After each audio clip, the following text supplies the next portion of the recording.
Hello and welcome everyone to Blue Ring Ring Rumble number 8. Rumble! I'm your commentator, Olivia, and today I'll be joined with Almi. Say hello. Hi! Hello, beautiful people. Welcome to Blue Ring Rumble! I'm very Alright. excited. This is going to be so much fun. Indeed. First match will be against ASC Niji versus It's Too Late for This Dog. Their names are getting, the group names are getting way too silly. I cannot handle this. They're very silly. It's too Very late for them. silly. But first, we will be starting off with Rainmaker Crab Leg Capital. This is a map Torture. I do not like in the slightest, but apparently people like it. People unironically like crab leg. I mean, it's Side-eye. usually run in a lot of like map pools and tournaments, so there's In at least tournaments, some yeah. kind of like integrity. I personally hate it. It's fine, I guess. Like, it's playable sometimes. It's playable sometimes. Playable sometimes. I think But- it makes me walk a little too much, and I'm not big on exercise, so For real. I don't like But- walking. Walking is, I guess walking is fun, especially when it's like a good scenery. And I think, but I don't think crab leg provides that. It's not giving the aesthetic. It's not aesthetically giving. Indeed. These are two teams I'm not all that familiar with AC Niji being quite a common name you'd hear if you played Ludi at the time, with multiple ASC Niji teams, with I think some of the strongest being ASC Tenchi or Kumo. I don't remember which set of Tenchi. I don't really know which set of members this ASC Niji is, but I think we'll be in for quite a show. I am sure of it. I am absolutely sure that we're gonna be in for a great show. I think I am very sure that the teams that we're gonna have playing right now are gonna be fire. It's gonna be fire. Indeed. Looking at the teams, these are some quite strong members in both the OCE scene and the overseas scene. Some strong players we have. This is gonna be a doozy. I'm really excited to see them splat it out. Okay, as we are waiting for them to ready up, let's talk about the next few maps. Splat Zones at Maker Mart. I love Maker Mart. I am a Maker Mart warrior. I am a Maker Mart warrior. Oh my god. I live, breathe, and eat Maker Mart. It's in my blood. I love Maker Mart too, especially as a tri-slusher main. This is my playground with just a lot of just varying cover ups and downs. terrain. Yeah. A lot of just terrain, good terrain where you can just move around, easy to make flanks, but also just providing just a lot more equal playing field. Oh, the game has begun! We are now be moving into the game of AC Niji versus It's Too Late for This Dog. Woo! Get ready, folks. The comps are very interesting. I am genuinely in love with H3. Genuinely. Yeah, it is quite a unique pick. Both teams going out for both backless comps. One pulling out the H edit, and one having range as their longest weapon. It's beautiful, honestly.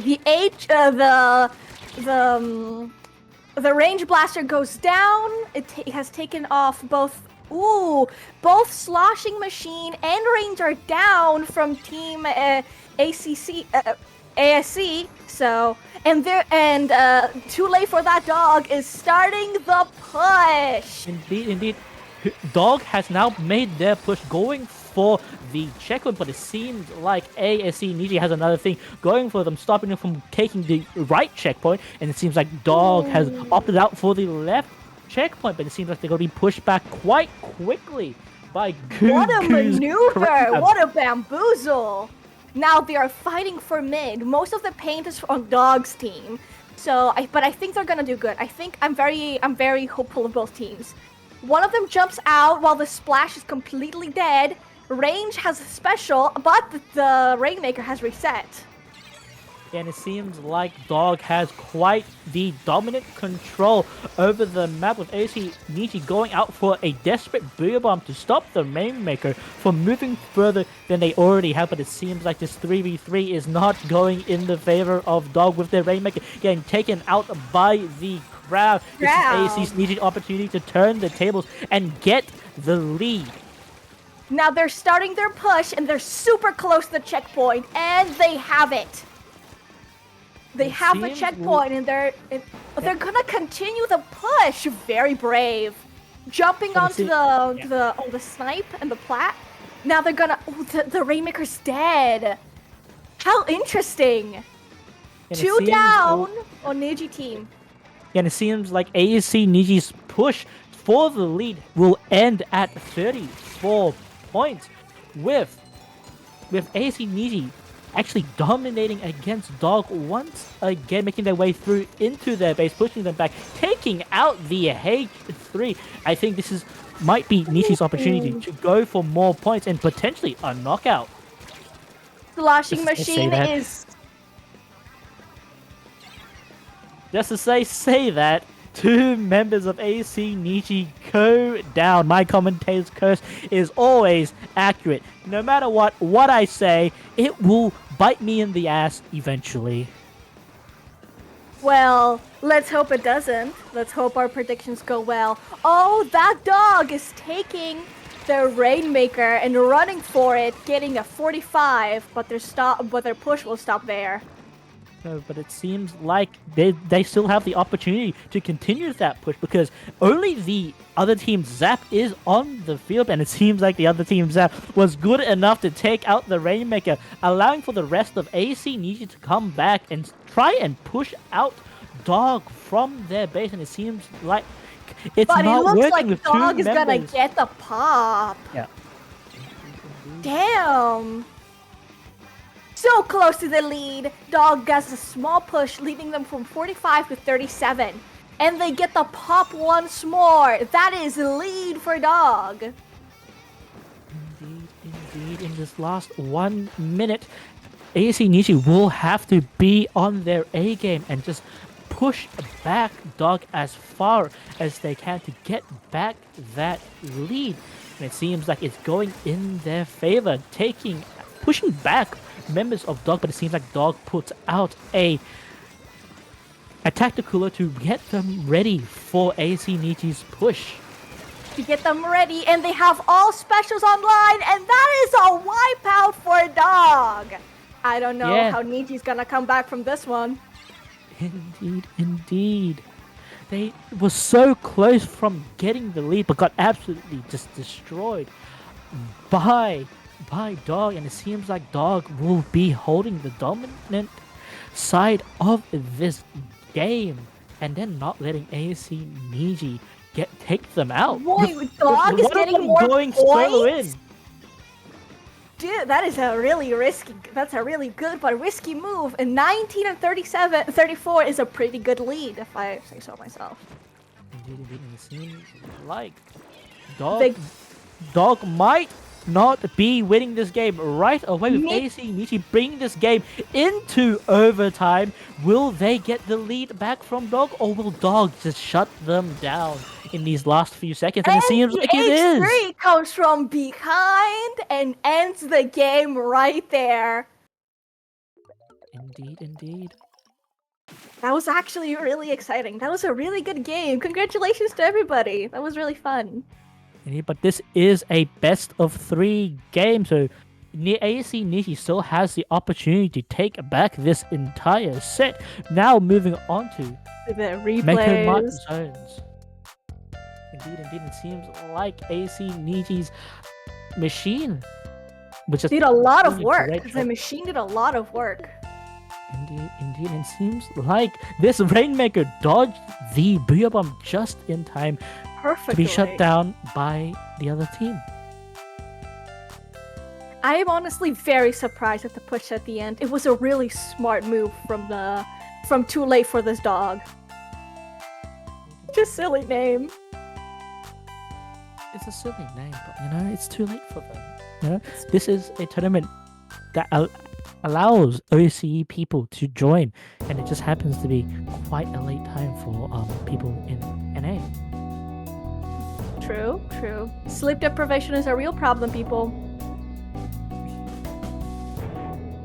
Okay, now we're moving on to zones.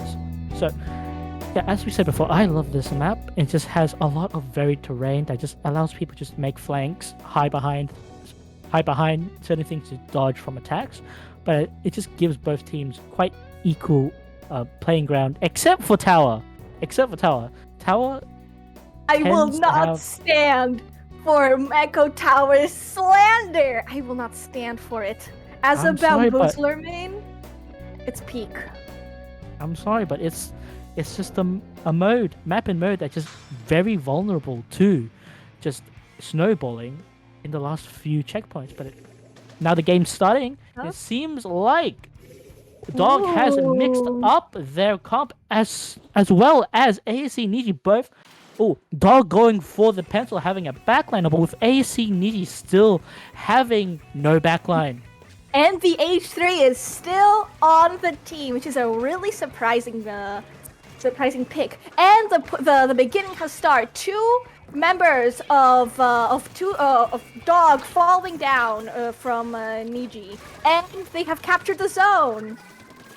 Yes, dawg has captured the zone, but it seems like two of their members get taken down by ASC Niji's Zuko, but it seems like they pulled out their own Zuko in retaliation, but it's not enough to take the zone back from ASC Niji, and ASC Niji takes out 3 members of dawg, holding quite a dominant control over the field, and it seems like they're not letting any of dawg get out. They're not letting them pass their spawn. But I spoke too soon. Looks like the zone turns back to Niji's side. What an interesting game. Dawg now has control of the zone, getting through the penalty, and it seems like they're on track to get the lead back from ASC Niji. But ASC Niji pulls out a Crab and Azuka in tandem to push dawg off the zone, but it seems like it has not worked at all. Not at all. It was a failed push. Yeah, it seems like dawg still holds the zone for long, but it seems like ASC Niji managed to get the zone back. The H3 pulled out a really strong bubbler, forcing, helping their teammates land next to the zone and gaining it back. AC has the zone, and they're starting to eat through their penalty. ASC Niji is the blue team, dawg is the orange team. What? Yeah. I'm so stupid. I'm so sorry. And it seems like dawg pulls out a very strong triple against ASC Niji. And it seems like that backline pencil is doing them wonders, giving them paint and range against ASC Niji's quite frontline focused team. And it seems like it's just biting them in the back. Niji just can't really make their way out of their own base. It's honestly... What? And they Niji's the orange team. What is this? Is this a turnaround? I've been mixing it up this entire time. Yeah, I was thinking, what? And the game goes to I think ASC Niji. ASC Niji.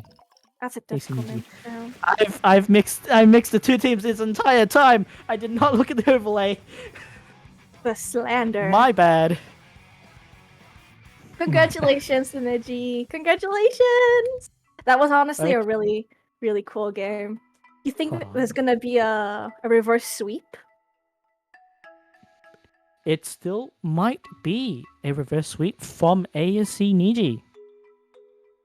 We're still quite early on in this set, and we still have one more game to go. One more game.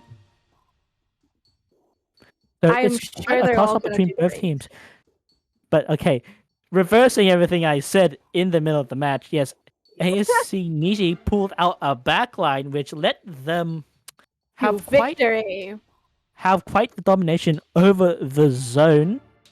And I hope they might have to stick with this backline if they hope to win Ink Blot Clams. And I hope dawg also tries to pull out their own backline because it seems like their short range is just not helping them so far. That is true. That is true. But I think I am very, very impressed with both the team comps and the play. The backline really did help because H3 gets really easily over dominated by other heavier painted back and mid lines. Indeed, indeed. But now we'll be moving on to the last game of this set, Ink Blot Clamblets. Get ready for the tiebreaker, everyone! This is all or nothing. Indeed, indeed. And it seems like dawg has opted to put in the heavy edit for just a bit more range, and it seems like ASC Niji has gone without their backline, going for a full front line team.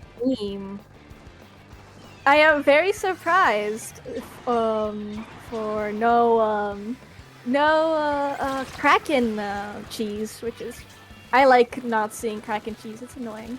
Well, Kraken cheese has been nerfed by this mid-season patch, so you will be seeing it basically not at all because you can't cheese with Kraken anymore. Oh, I was not aware. ASC Niji already has a clam and they're throwing it between each other, juggling it. Yeah, and also the triple strike. Senna gets some control of mid, but not really getting through. Indeed. And Tacticooler is out on ASC Niji's team, and there goes the score, 80 points. And here comes the second ball from ASC Niji. Boom, 57 points. But I think this is gonna be the end of their push. Indeed. All of dawg have recovered, pushing Niji back into mid quite forcefully, I might add. And it seems like if they able to get their clam economy in order, they might set themselves up for a counter push against ASC Niji. But it seems like ASC Niji is putting up a fight in mid, not really letting dawg push further than they already have, taking 2 members out from both teams. Yes. The mid seems to be pretty much in the Niji's side, but they have much stronger paint than the others. So I think the tides are gonna turn. Tacticooler, all specials are online and exited. If they had just one big clam, this push would have been insane. One goes down. Indeed, they have not managed their clam economy well enough, so those specials and that push just falls on flat ears, and it seems like ASC Niji will not let them recover their composure and just takes out 2 members of dawg and just having quite just the dominant control over the map, painting all of mid. But it seems like dawg is trying their best to push Niji back with those tri-strikes and the tri-zuka. But it seems like Niji is just not giving up at all. It is. Honestly, they have been pushed back, very back, and they have a clam. But all three of the members have been sent offline, so they will have to retreat back. Indeed. dawg just can't make their way through mid long enough to get their power clam in. It seems like this Zuko and Tri-Strike is letting them make their way through mid, but ASC Niji counters with their own Tri-Strike, not letting them get as close as possible, with the carbon taking out one of dawg's members. It is very interesting to see them fight in the middle. Now, the mid has returned back to ASC Niji, and this smells like another push to me. One goes down via bomb. Specials are out. Two go down via bomb. The ink strikes are out. And the ball is in. Sent in by the NZAP. Indeed, indeed. Oh, the Carbon tries to get in the power clamp, but gets stopped. But one of their members, Sharking in their bat, manages to get the power clamp in, getting ASC Niji's lead even further forward. But it seems like dawg is taking this opportunity to make their way through mid. But I think the Octo shot is distracting them long enough for the rest of ASC Niji to recover, but it seems like dawg manages to take out 3 members of ASC Niji, making their way towards a push.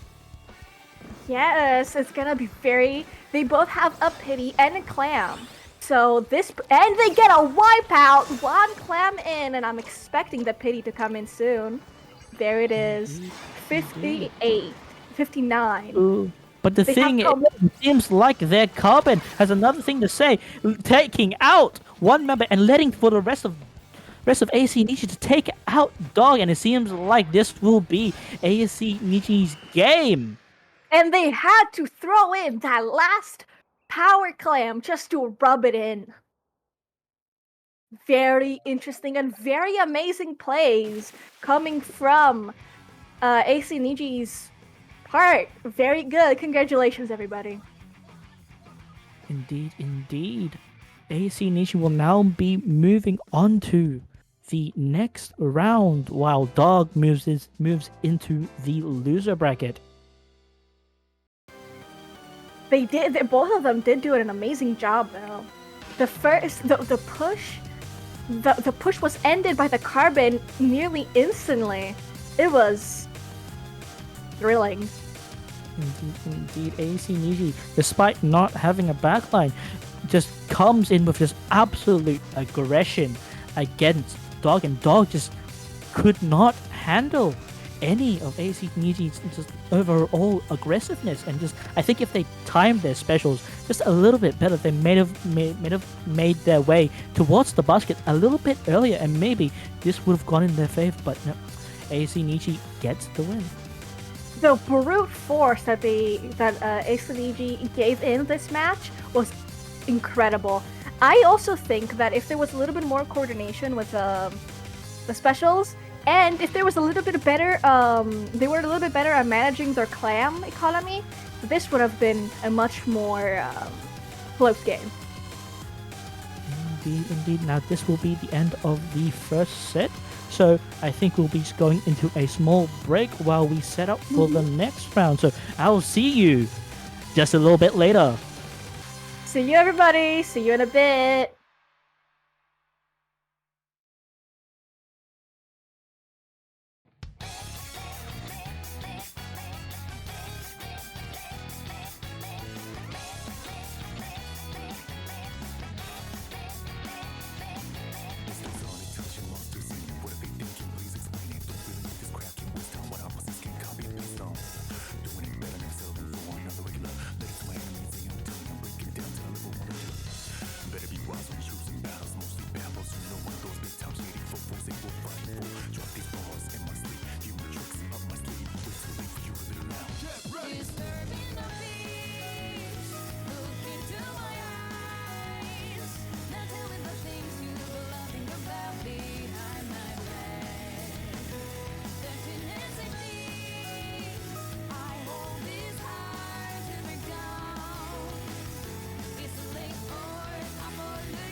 Hello, hello, hello. Welcome back to Blue Ring Rumble 8. We now come back with you in this game with Coach and the Flops versus ASC Niji. We have seen what ASC Niji has been able to offer in the last round, but will they be able to handle Coach and the Flops? Coach and the Flops is just a team of OCE players that I and the OCE scene are quite familiar with. Well, sadly, I'm uncultured and haven't heard of them before. But I am sure they're gonna make a wonderful first impression. Indeed. They're quite a prominent team in the OCE scene, being made of quite skilled individuals, some of which won Div 6 in the last Ludi season, in which I commentated that game. Really? That is really impressive. Yeah, I commentated their final grand finale match. So you do have a history together, don't you? Yeah, I'm friends with some of them, so I want to root for them to win, but ASC Niji has shown themselves to be quite the challenge to play against, so I've got to be interested in just seeing what they will do. I can imagine that the following match is gonna be riveting. And here it begins! AC Niji versus... Coach and the Flops. Woo, let's begin! The comps are very interesting. Pulling up with the Dynamo Roller from Koji and the Flops, the Dynamo and the sword. I don't remember the name of the sword right now. Brain fart. Latana Stamper Nouveau. This Latana Stamper Nouveau. I've never seen a Dynamo Roller in a competitive match like this before, and it seems like it's working. With 3 down, Tacticaler up, and the tower moving. Yeah, this opening was seeming quite into ASC Niji's favor, but it seems like Coach and the Flops managed to take back the early beginning of the game, getting past the first checkpoint and taking out 2 members of ASC Niji. And I'm just overall surprised by this comp as well, because some of these weapons are not the regular weapons I know these players to be playing, but it seems like it's working out somehow. Yes, it's a very interesting and new comp, and I think that AC Niji might not be able... Ooh, that was a triple from the Chaizuka coming from AC Niji, stopping the push on its tracks. Yeah, it seems like this was your first case of the commentator's curse. It seems like you were saying it was not going to go in the favor of AC Niji, and they get off a Zuka triple, and it seems like they make it their way towards the first checkpoint, but it seems like Coach and the Flops get 2 of their members get taken out. I was gonna say they were going to stop the AC Niji from getting the lead, but it seems like AC Niji is going to get the lead right now. AC Niji seems to be unstoppable right at the second checkpoint, but the only one alive on the field was the Blaster, and they were pushed back, stopping the push. Now, Koji and the Flops are getting back control of mid. Let's see what happens next. Indeed, AC Niji was stopped in their tracks by Jelly. Jelly is quite the up-and-coming player in the OC scene, and even like the wider Western scene, because he's becoming quite well known for just his great mechanics. I can see it. Very impressive. And the tower has begun to move for the favor of Toji and the Flops. But the Dynamo riding the tower was killed. They pop Crab trying to get some more control, but the Crab gets killed and ends the special early by the Blaster. Indeed, but it seems like AC Niji did not do their proper observation because it seems like they let themselves get distracted by Rigby the Spartana Stamper, allowing Kojin the Flops to come back, but it seems like they managed to deal with Kojin the Flops quite well. They got 3 members and are now making their way towards back into it, but it seems like Jelly comes in from behind, distracting 3 members of ASC Niji, giving Koj and the rest of the Flops time to come back and get back into mid. That was a wonderful shark that they managed to pull off, and the tower is moving once more. Toji and the Flops has seemed to really have a good sense of a strong and coordinated push, and the Chaizuka is out, getting 1 kill, 2 members from each side alive. But right as they were about to get the lead, they are stopped. Never mind. Toji and the Flop gets the lead. Indeed, but at quite a great cost with 2 members going out, only a 2-point lead. ASC Niji can just pull out their overall aggressive playstyle we've seen from the last round and just force the lead back into their own hands, but it seems like it's not going to be that case of Kojin the Flops taking out 2 members of ASC Niji, but also in return having 3 of their members get taken out. Yes. They haven't started the push yet. Never mind. The tower just began to move with 1 special online, getting sheer to push them back into their plat. Now it seems the Technicolor is out, but the tower is half stopped. I'm not sure. I think they're gonna surprise us. It seems like Kojin the Flops pull out a direct Zuka with the crab going out from Tiger. It seems like Kojin the Flops will get that win. With a wipeout at the end. Very impressive. Good job, everybody. Wonderful match. Indeed, ASC Niji had the opportunity to take back the lead in those last few seconds, but I think their desperation just narrow-minded their view because they just kept charging for the tower to get those last 2 points on the table. But it seems like that just gave Kojin the Flops the opportunity to kill them one after the other. Would be, if I was in their place, I'd be extremely desperate too. A 2-point lead? That was an insane play from Toji and the Flops. Indeed. But nope, this is a best of 5 game. We still have about 3 or 4 games left for either side to get the win of this round. And since, we will now be moving on to Rainmaker Humpback Pump Track. Any opinions on this map? Let's be polite. As a mid to backline Bamboozler player, no, I don't have anything good to say. I'm sorry.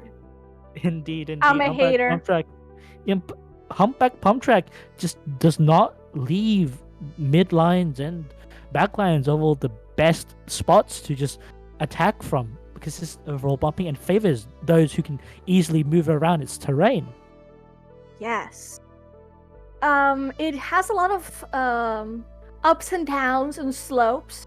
So for more range area of effect weapons, like a slosher maybe, or a blaster, this could be their dream play park.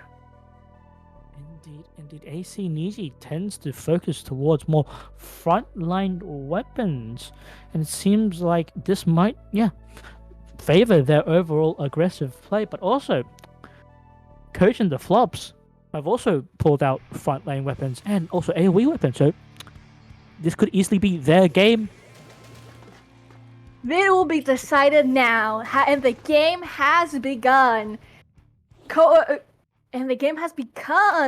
We have a very interesting comp with the Neo 50, the second 52 gal, which is an interesting choice since the screen won't do them much good.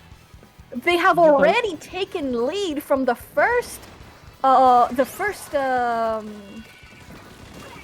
checkpoint.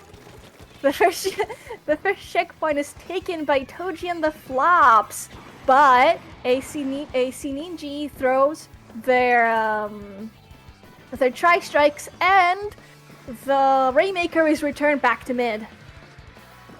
Indeed, but it seems like Coach and the Flops are not letting their Rainmaker being reset to deter them at all, with Jelly keeping ASC Niji busy at all in that choke point, allowing for the rest of the Coach and the Flops to come back and get the Rainmaker.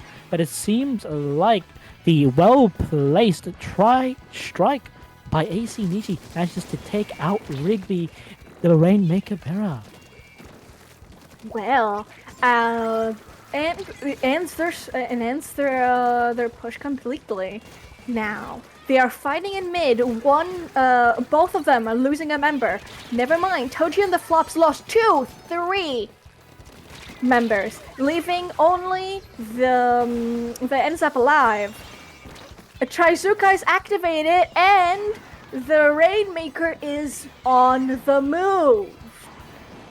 And it seems like the Rainmaker managed to get the checkpoint with the 52 pulling out the screen to try and distract ASC Niji, but it seems like ASC Niji will not be deterred, trying to make their way through the choke point and get the lead. But it seems like Coach and the Flops are doing their best with their bombs to stop them, but it seems like it was not good enough, with ASC Niji forcing their way through the choke point and getting the lead, taking out most of Coach and the Flops to get even more of a lead, leaving them at 19 points. That wipeout was insane. Getting wipeout after a wipeout. First, Toji and the Flops wiped. Now ASC Niji wiped. And the counter push has begun. They are activating all of their specials at once, making sure to push back, getting another wipeout. This will give Toji and the Flops the win. Congratulations. Game. Indeed. That was quite the quick counter push from Coach and the Flops. We're getting wiped out, losing the lead, and then immediately, the second they get their opportunity, they just moved as quick as possible, not letting ASC Niji get any of their bearings together and just get the right out knockout. And then just running with it, just the speed, the nimbleness, the coordination of those specials. It was beautiful to see, honestly. It was beautiful. Congratulations. Evangelion reference. Indeed. Coach and the Flops have shown themselves just overall have even more aggressive plays than ASC Niji, outplaying them in their own game.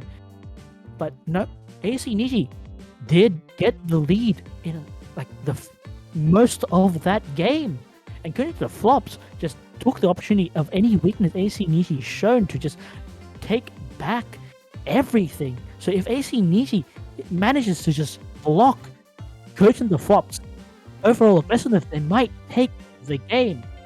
In this next game, Splat Zones Marlin Airport. I don't really have quite the strong opinion of this map in the slightest. It's not really a map I play often, and I don't think I've ever played it in comp at all. Well, I was about to say the same thing, that I've barely touched the map. I've only managed to catch it in rotations in Clan Blitz. But here, we are gonna see their game, which is cool. Indeed. This is matched point for Coach and the Flops. Only one more game to win, but this is ASC Niji's potential chance to go for a reverse sweep, and it seems like they're pulling out the pencil once again. So this might be their opportunity to win. Yes. Well, both of them have pulled a pencil, and the crab is already out, helping them stay back. But the zone is half captured. It returns back to ASC Niji and back to Toji and the Flops. They throw out all of theirs. They throw out the tri-strikes, and 3 from ASC Niji fall completely flat. Indeed, indeed. It was an all-out brawl for the zone in mid, but it seems like Coach and the Flops' overall better aggressive play is overwhelming ASC Niji, not letting them out of their base in the slightest. They can't even make their way towards the zone, but it seems like my words once again have been commentated cursed, with AC Niji making their way out from the base, taking out 3 members of Coach and the Flops and taking back the zone. Absolutely incredible play from AC Niji, making sure to keep back. They have Cooler activated, and there goes Trizuka, trying to scare them back, to push them away just so they can eat away at their lead. Indeed, but it seems like AC Niji will not let the zone be captured by Coach and the Flops. They're counting down towards even more of their penalty to try and get the lead from Coach and the Flops, but it seems like Coach and the Flops manages to eke out the zone and push back AC Niji. Well, indeed. They've been AC Niji has been pushed all the way back to their base, fighting within the spawn. If Tacticooler is completely online, and so is the Crab, trying to get the push, but the penalty that Koji and the Flops had has been completely gone, and the points are ticking backwards. Indeed. Once again, Coach and the Flops just being so aggressive, overwhelming AC Niji, and it seems like they might not have the opportunity to get the zone back. With only a few points left, this seems to be Coach and the Flops win with a knockout. Congratulations! And the Flops. It was an absolutely insane game. Watching the coordination and the aggressiveness, the overwhelming jump that they were jumped. Especially at the end. It was a wonderful game. Congratulations. Yeah, AC Niji was just absolutely jumped by every single member of Coach and the Flops, just overwhelming them over and over again. Yes. Well, it was insane watching Jelly walk on that ledge, swim on that ledge, and just barely dodge the suction bomb. It was a really good showcase of great movement skills. It was a great game. Indeed. But AC Niji will now be moving onto the losers bracket, while Coach and the Flops will now be moving into the semifinals of Blue Ring Rumble number 8. Finals? Well, finals? Finals? I'm looking at the wrong bracket. Indeed. The voice on high above have said they are moving into finals. That is insane. Good job, Toji and the Flops. Koji. I'm stupid. Koji. Yeah. Not Toji. Anyways, this will be our chance to go into a small break before moving on to the next round. So we'll see you a little bit in just in the future. Goodbye for now.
Welcome back to Blue Ring Rumble number 8. We're here presenting the Coach and the Flops versus Waddle Do games. These are two teams I'm actually quite familiar with, Coach and the Flops. Well, Waddle Do is composed of members of the team who've played in this tournament before.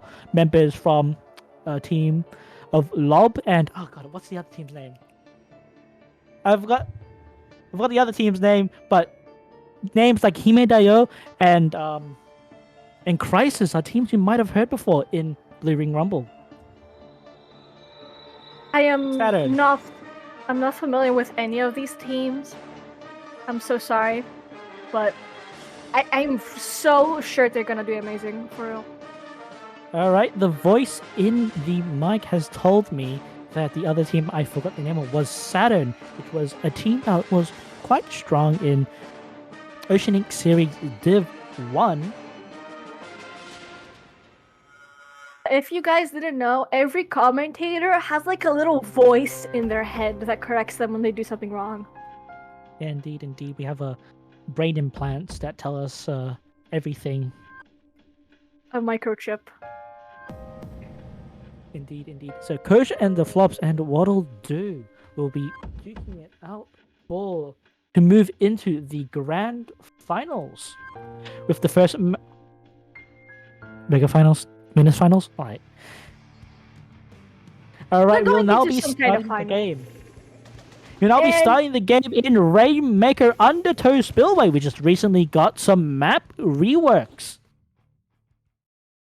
Yes. And I think the rework is a little bit better than Wahoo Pole. Let's be honest with ourselves. Honestly, I wish every map had a Wahoo Pole. Honest. Indeed. Now we'll be moving into the game with both teams duking it out for mid. Coach and the Flop and Waddle Do just fighting it over and over again, but it seems like Waddle Do are making their way a bit further forward than Coach and the Flop, and it seems like it will bite them in the back, with two of their members going down, a full-on wipeout, allowing Coach and the Flop to have a smooth sail towards the checkpoint. Very impressive and an amazing opening. The Inkjet is online, and it's pushing back Waddle Do. It's pushing them back, making them helping Koji and the Flops get a bigger lead. But the Rainmaker walked into the bubbler and got eliminated. Indeed, but it seems like they're not going out with a fight, with Coach and the Flops pushing back Waddle Do from pushing them out. It seems like the Roller is doing their hardest to push back Jelly from doing his job, destroying two members of Waddle Do. And it seems like Coach and the Flops have not been pushed back in the slightest. Yes, the push still remains. They are still very much intact. But I think I jinxed it. They were pushed completely back. I jinxed it. They were pushed back into mid. Indeed, Waddle Do makes the way. Indeed, Waddle Do makes their way through mid, taking out two members of Coach and the Flops. With the Rainmaker finally being reset, it seems like that reset might delay their push just a bit long enough for Coach and the Flop to be ready with a strong defense, with an Inkjet and the Zuka going out, not letting the Rainmaker get close at all, taking them out. Thus, the hammer is going strong, taking one down in the pit. The fight continues in mid. 3 down from Waddle Do. And their push is officially over, stopping the Rainmaker and killing 3 of Coach and the Flops. But it seems like the Rainmaker popping again, and not anyone picking up the Rainmaker might bite them in the back, with Coach and the Flops slowly but surely making their way out of their own base, with only the Roller really pushing far forward. And it seems like the Roller is being kept busy by Coach, the ballpoint, but it seems like I jinxed it, and they managed to get the checkpoint. Yes, the pressure is still very much on. The inkjet is online, and the roller is pushed back. The stamp gets completely annihilated by the inkjet, and the Rainmaker resets. Indeed, with that reset, Coach and the Flops are slowly making their way back into mid, pushing back Waddle, but it seems like Waddle takes out another member of Coach and the Flops, leaving them with a 3v3, with Jelly taking out another member, taking out 3 members of Waddle. This is Coach and the Flops' opportunity to try and get an even bigger lead, but it seems like no one's really picking up the Rainmaker just yet. Oh my god, I just said it. We are being jinxed. They are listening, and they're doing it on purpose. The fight is still very much on. 2 down from Waddle, and Tiger pushing in, trying to keep them on an arm's length.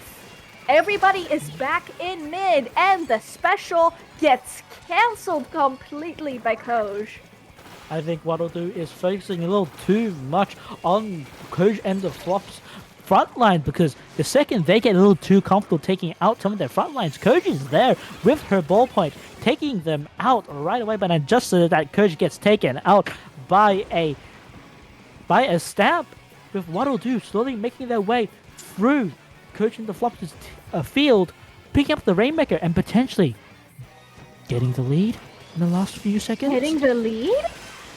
And they had the Rainmaker. Overtime.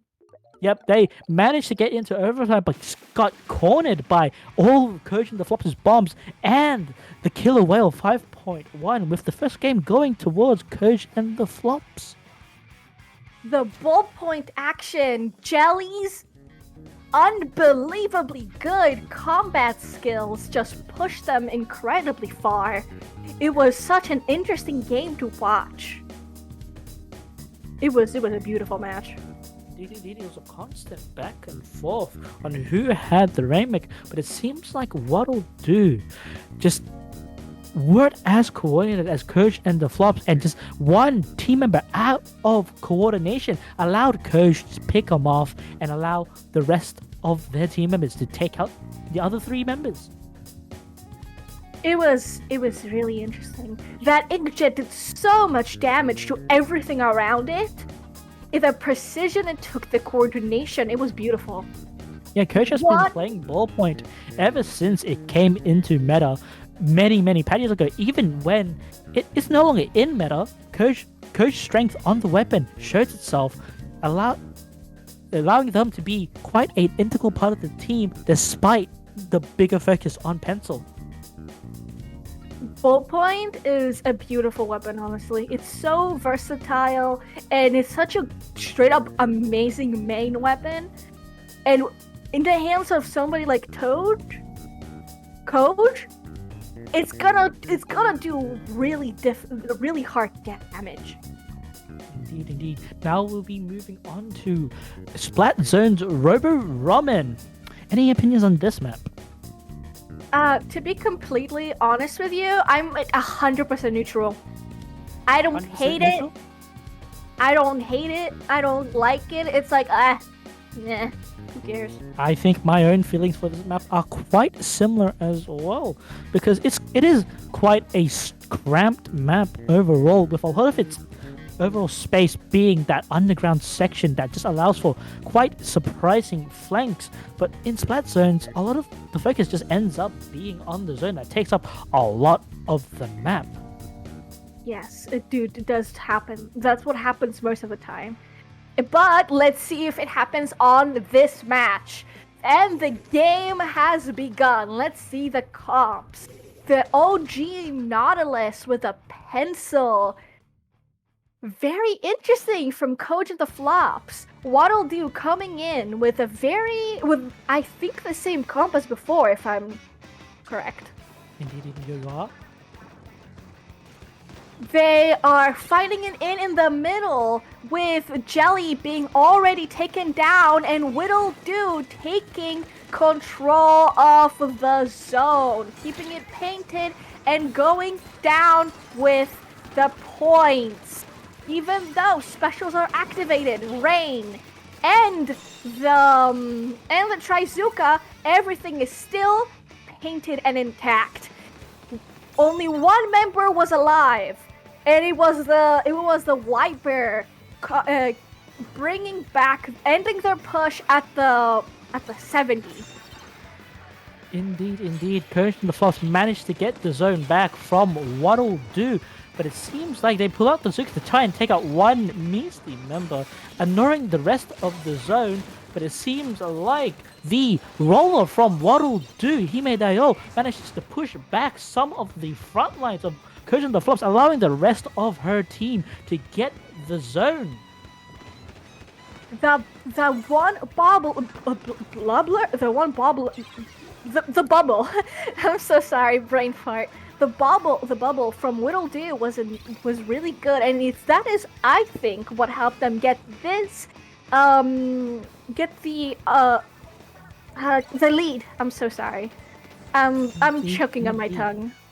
Indeed. The bubble is just an overall just movement stopper with how narrow the way out of base is, allowing the role to play towards their best potential. But it seems like Coach and the Flops managed to have the zone going through the penalty, slowly whittling down their points and potentially slowly getting the lead from Waddle. And it seems like they do with Coach on the Nautilus painting the zone, not letting Waddle Do take it at all. But it seems like once again my commentator's curse has popped up once again, with Zuka taking out two members of Coach and the Flops, with the zone going back to Waddle Do. He is starting to drain up, while Waddle Do has pushed Koji and the Flops back into their base. The special is activated and the stamp gets one, and the lead goes back to Waddle Do. Indeed, it seems like a quite sticky situation for Coach and the Flops, kind of cracking beneath the overall aggression Waddle Do is employing, and it seems like they're just trapping Coach and the Flops in their spawn. With only a few seconds left, it seems like they're going to get the knockout. Congratulations! Waddle Do got the knockout, keeping Coach and the Flops completely stuck in their base for a good 15 seconds of the good last 15 seconds of the match. Indeed. Coach and the Flops was usually the more aggressive team in that last game, but it seems like the overall cramped terrain played more into Waddle Do's favor, allowing their roller and Splatana Wiper to just be a lot more forceful and push them back. And somewhere on the line, Coach and the Flops messed up a little too much, trapping them and giving the win to Waddle Do. But this is just the first two games. Both teams need to reach 3 wins to win the set, and right now it's quite even. It's gonna be a fight of tooth and nail. They are very evenly matched. I think these two teams are neck and neck with both of their skill, coordination, and specials. They are neck to neck. Now we'll be moving on to Scorch Gorge Clams. In my opinion, one of the better Scorch Gorge variations, because Scorch Gorge is not the best map in my opinion overall. It's the best Scorch Gorge variation. The best. The only time I've actually had fun playing Scorch Gorge was in Clam Blitz. Indeed. With zones being a little too cumbersome to play around, with just a big block in the middle of the zone with very little ground to really paint, I hate those kind of maps with just a big block in the middle of the zone, but it seems like my championship will stop there with us moving now into the actual game with Coach and the Flops pulling out a little variation on their last comp, with Coach going back on the bucket while Waddle Do stays on the same comp. They've stayed in the exact same comp, which gave them the last game. Coach and the Flops already has a clam ready for them, and the drinks are out. So is the Tryzuka trying to get a pick, but actually failing. 3 members of Coach and the Flops completely crumble under the weight of the aggression that Waddle Do is presenting, and boom! Power clam in! And it seems like that strike from Coach and the Flops did not deter Waddle Do at all from moving their way towards the basket, keeping the basket still open with 3 clams, but this is still Coach and the Flops' opportunity to push them out while they look for clams, and it seems like it will push them out with the basket kind of going down and them retreating just a little bit further back. Yes. Now it's the time for Coach and the Flops to regain mid, regain their paint and their movement. Well, it would be if 2 of them didn't go down. If the roller is going in and really strong, pushing them really back, sharing clams with each other, and another power clam is shot up, giving them another boost in points. The bubbler gives them another good. It gives them coverage so they can regroup and get more clams inside.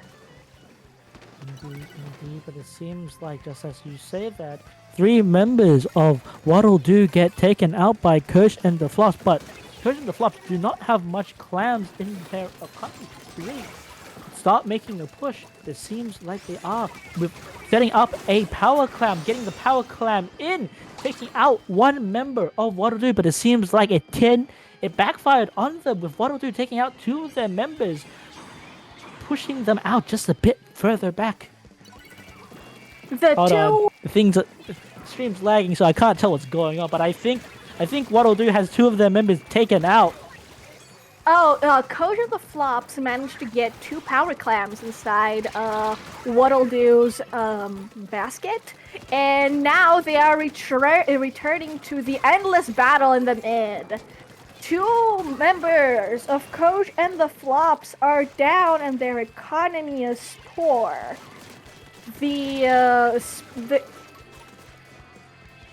Sorry, brain fart. The roller has a good amount of clams and forms a power clam, letting another shot, increasing the difference between Waddle Do's and Coach and the Flops' lead. Waddle Do only has 1 member. Despite that, go ahead, it's fine. Indeed, but it seems like Waddle Do's push backfired on them, giving Coach and the Flops the opportunity to make their way through mid and set themselves up for a potential push, with Tiger having the power clam and taking out a few members of Waddle Do. This is their chance to get a power clam in and try and take back the lead from Waddle Do. And here comes the second power clam, immediately landing in the basket, giving Coach and the Flops a 4-point lead, which isn't much, but looking at the time, I am not sure if Waddle Do will be able to counter that. Oh, do not say that a little too early, because it seems like Waddle Do just managed to take out 1 member of Coach and the Flops, are slowly pushing their way through towards the basket with that Zuka, because all they need is to put that power clam in and they will get the lead back, and it seems like they will. getting the lead back from Coach and the Flops. They're about to hit this knockout with 1 point left. What'll do, and boom, knockout. I am so sorry, What'll do, that I underestimated you.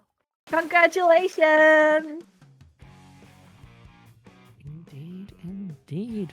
What'll do seems to be on a roll after winning that game, allowing their overall aggressive playstyle to just fully bloom, and Coach and the Flops just can't do much to stop them.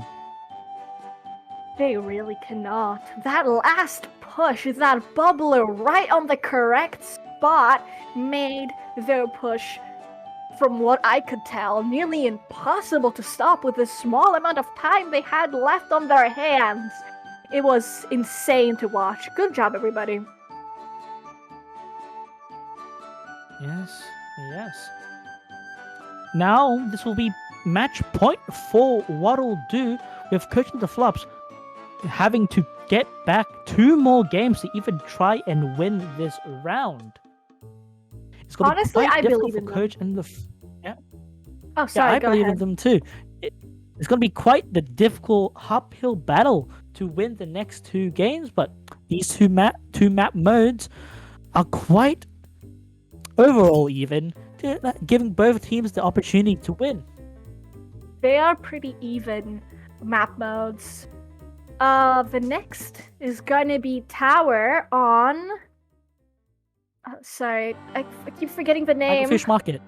On Hagglefish Market. Which... I am a Tower Princess, okay? I am a Tower Princess. I love Tower Control. So I am biased, but I think this is a cute map mode. This is a cute map mode.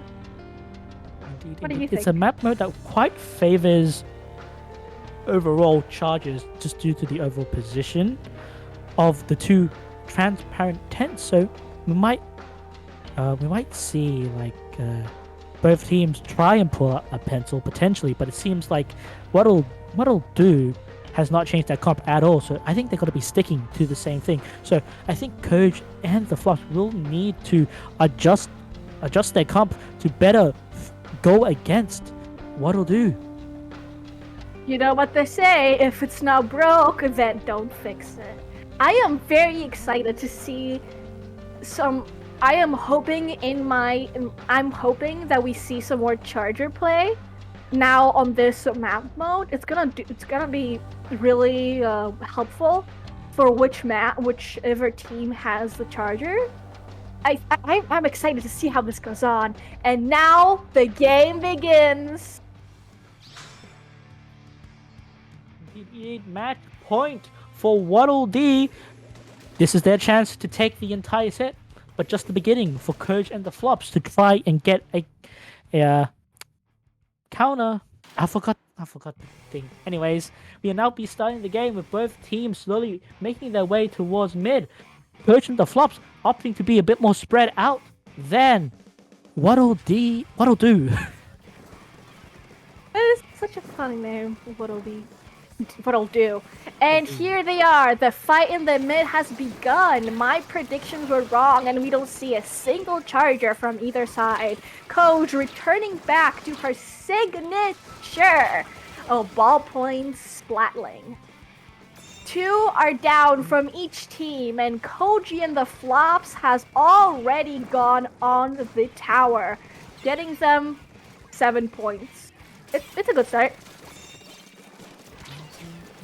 But it seems like those 7 points won't be lasting long, with Waddle do slowly making their way into mid. Just as I say that, they have 2 of their members taking out, with Coach and the Flops pushing them back, getting even more of a lead, slowly making their way towards the first checkpoint. Yes, and here is the first checkpoint. The aggression that is needed to push them back will be massive. And the specials are all online, both Cooler and Trizuka. But their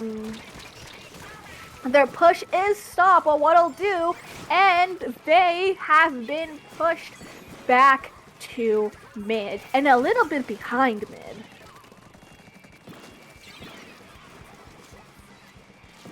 Indeed.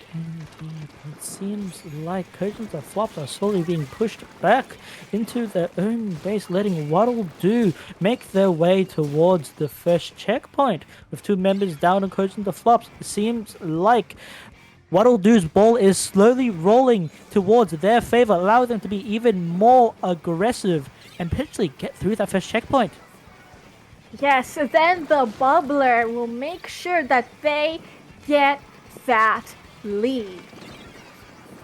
Now here they are at the second checkpoint, 2 down, and the tower is slowly inching back towards mid. The push seems to be over, but Waddle Do is completely full of surprises, so don't take my word for it. Indeed, it seems like that roll for mid goes in the favor of Waddle Do, taking out 2 members of Coach and the Flops. It seems like this might be another Robo Ramen Zones moment with Waddle Do being so aggressive, and once they get that flow going, it seems like there's no stopping them. And just as I say that, 2 of their members go down. 3 of their members get taken out by Coach and the Flops. This is their opportunity to reverse the positions and get the lead back from Waddle Do. And 2 members of Waddle Do fall, giving Waddle Do giving Koji and the Flops some space to regroup and push the tower further. Trizuka and Inkjet were online, but Inkjet gets cut short. The tower keeps moving forward, taking the lead for Coach and the Flops. Indeed. Coach's Inkjet just seems to be quite the oppressive force that just controls the movement of Waddle Do, not allowing them to take the positions they need to be very, very aggressive. With the last few seconds left, they need to go. They need to be locked in and just focus on being even more aggressive against Coach and the Flops to try and take back the lead. All of the specials were used at once in a coordinated effort to keep Waddle Do as far from the tower as possible. From each team, 1 is down, 2 is down from Waddle Do, and they are being pushed back into. Never mind, the swiper went for a last-ditch effort to go ride the tower, but got stopped in its tracks. And Waddle Do gets overtime. Got overtime. Congratulations, everyone! Indeed, the game goes towards Coach and the Flops, leaving them at a tie. The next game will now be moving into the 5th game of this best of 5, winner takes all. And it seems like both teams have an equal chance of winning this last game. I am really excited for the all or nothing.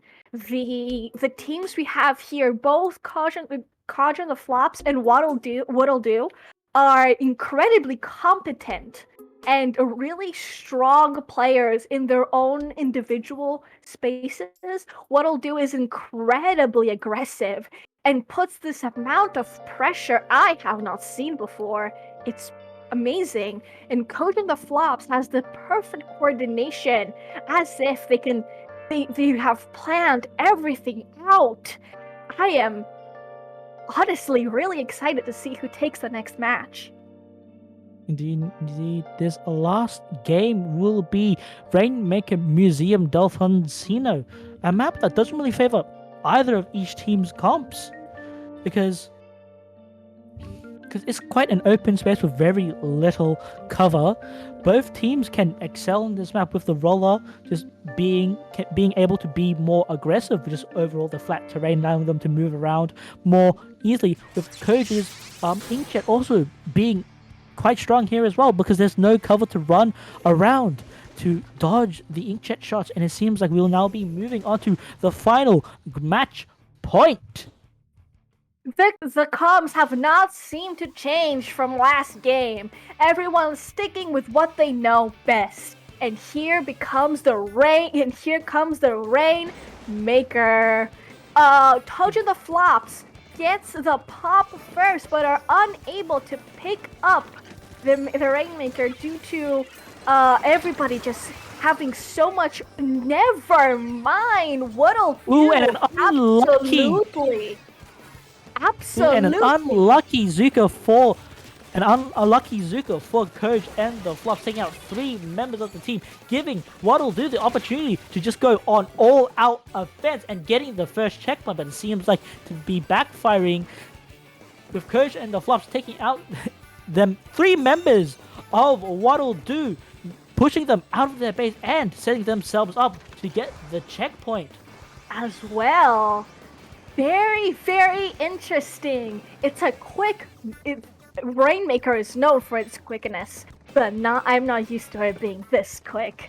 Everybody on each team is back online, and they both have a special to their disposal. Inkjet has been popped, forcing and pressing Waddle back. Oh! And a wipeout, the lead being taken by Koji and the Flops, nearly taking the knockout with an insane lead of 7. It seems like this still is going into the direction towards Koji and the Flops, not having them get pushed out in the slightest. They're just contesting for the Rainmaker against Waddle, but it seems like Waddle are slowly picking up the momentum and pushing out Coach and the Flops, getting the Rainmaker and resetting it. But it seems like quite the poor decision to make, leaving them 2 members down, with the rest of the Coach and the Flop members just pushing Waddle even further back. Yes, Waddle has 2 members down, and the special ready. The bubble. It's popped. The bubble is popped, and so is the Rainmaker within Waddle base. I thought that was going to be the knockout moment for Coach and the Flops, but it seems like it might be the knockout moment for Coach and the Flops, as they managed to wipe out all of Waddle, slowly making their way through their own plat. But it seems like they managed to take out the first reconnaissance team member of Coach and the Flops, allowing them to make their way back into their own plat to try and push out Coach and the Flops. It seems like an all-out brawl right now. And it seems like it's going in the favor of Coach and the Flops. But Himendayo, the ever aggressive roller, takes out the Rainmaker. But it seems like it's going to backfire once again, letting them get wiped out by Coach and the Flops. And it seems like they might get the knockout. Yes, wipeout after wipeout for Toji and the Flops. For keeping them at an arm's length, the push is still maintained to this very specific spot. Waddle not letting them take a single step forward, not a single point taken after 7. Indeed. Waddle is doing an all-out aggressive effort to not let Coach and the Flops get a single step even towards the final podium to get that knockout. And they managed to take out 2 members of Coach and the Flops, making their way back into mid and potentially get the lead from Coach and the Flops. But it seems like Coach and the Flops are readying quite a strong defense that's getting a little bit punctured by the stamp. Yes. Well, a massive push was made to 28, killing 2 of Waddle members, sending them all the way back to their own base. then the mid gets taken back, and the fight keeps on.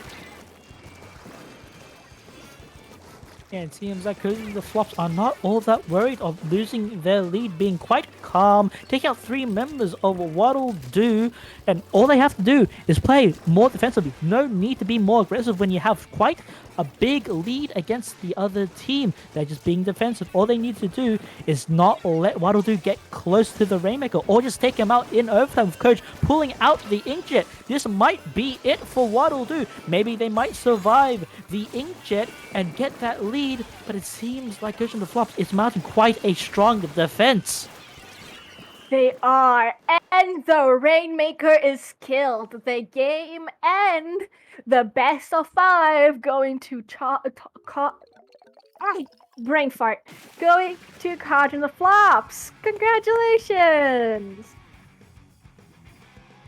Very interesting game. Now to winners finals, they'll now move on to the grand finals, where they will fight against the grand winner of the losers bracket. It was such an insane play from both teams. Waddle do just gave such a strong fight against Code and the Flops, but got overpowered by their coordination and range. Indeed. This was the most wipeouts I've ever seen in this game. With Waddle just getting wiped out over and over again. I think they're just all in aggressive playstyle will just bit them in the back, because Coach and the Flops knew what to expect now and were ready to just fight back against it. And it seems like it worked in their favor. It did work in their favor. It was just wipeout after wipeout after wipeout. But still, even though after all those losses, Whittledo was able to keep their ground. It was the ground just enough and try and get the lead, but they just got shut down by a well-timed Zuka by Coach and the Flops, giving the game to Coach and the Flops. And it seems like we'll just be moving into a small break so we can move into the losers bracket. Once we come back, we'll see you guys soon.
Hello and welcome back to Blue Ring Rumble 8. We are now here to present the hold on. Let me check the team's names again. Yep, the losers finals of Fish versus Waddle. What's their name again? I forgot. Waddle do. Indeed. Fish. That's so funny. Hold on. The streamer has messed up and is technically playing. They messed up? Okay, it seems like it seems like the person hosting made a little oopsie and put our streamer into their team, so we will have to reset this once they ready up. Oopsie daisies. Whoopsies. Fish. Anyways, let's take this opportunity to talk about the maps they will be playing. Yes. Losers round 3 will be having Clampless Crab Leg Capital, Tower Control Manta Maria, and then Rainmaker Museum Delfonsino. I am such a tower princess. I love Manta Maria Tower. I don't like Manta Maria in general. I am the #1 Manta Maria hater. In fact, I hate Manta Maria. We're gonna have a duel to the death soon. That is. We're gonna. Me and Olivia are gonna have a duel to the death. And the winner gets to choose if Manta Maria is good or not. Nuh-uh. Yaha. Manta Maria will always be bad, even if I lose. I am Manta Maria's EPS soldier. The EPS soldier? I'm Manta Maria's EPS and strongest soldier. Alright. And it seems like the teams are finally correct. Let's use this time to talk about crab leg clams. We've already said before that we don't really like crab leg, but I think crab leg clams is one of its a bit more better variations. It's slightly tolerable, I guess. I am a crab leg hater though. I am a crab leg slanderer, and I don't know. I don't like any map. I don't like any mode on this map. Yeah, I think clams on crab leg is just a bit more bearable because you don't have to end up using a lot more of its terrain, because the way into the basket is quite straightforward, and really only having one way to get in is that ramp towards the basket. I think that just it shows what's best about some of these clam maps where you have just a lot more easier time of just moving around the map, and potentially sometimes if there's a flank, that's even better for clams maps. I think it's a terrible thing that there's only like one route to the basket. It makes the game. Oh, sorry, I smacked my microphone. It makes the way into the actual clam repetitive and predictable. But we will see if it's gonna be predictable or not, because the game has started. Get ready, everyone. Waddle do versus Fish.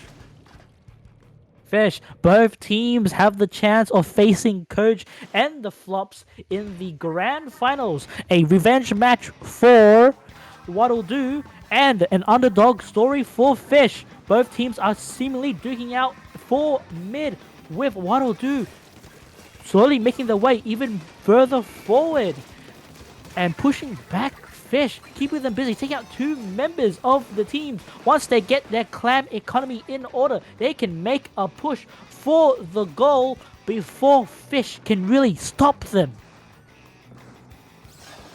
Yes, they Fish is all Waddle do is. Wait, I'm so confused. Yeah, Waddle do is already right in Fish's face, having completely wiped them in having their specials activated, their clams on right, and they got a nice 68 lead. And now the fight returns back to mid, where the two teams are gonna duke it out to see who gets the second push.